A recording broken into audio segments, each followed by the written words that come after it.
When you hear the word witch, what comes to mind? Pointy hats, bubbling cauldrons, and flying broomsticks. Well, the real history of witchcraft is far more complex and fascinating than any fairy tale. Let's peel back the layers of myth and uncover the truth.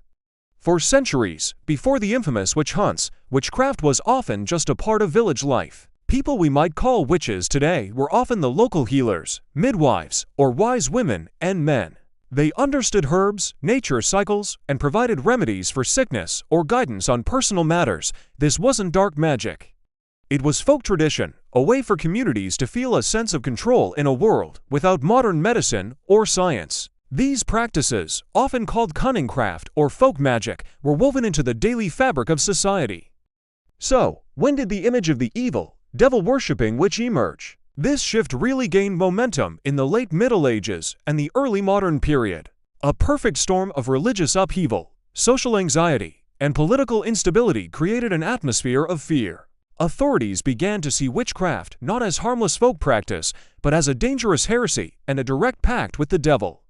Books like the Malleus Maleficarum or the Hammer of Witches, published in 1487, acted as a guidebook for hunting, prosecuting, and torturing supposed witches, spreading mass hysteria across Europe and later to the American colonies. The victims of these witch hunts were overwhelmingly women, especially those who were outsiders in some way: the poor, the elderly, the widowed, or those who simply didn't conform to social norms.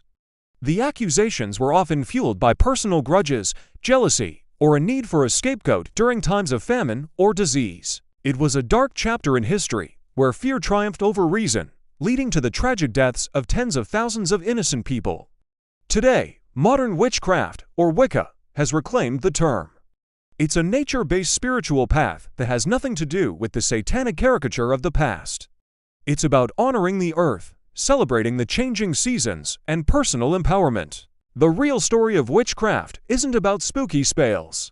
It's a story of folk traditions, social fear, and ultimately, resilience. Thanks for watching. If you found this interesting, hit that like button and subscribe for more dives into history. See you next time.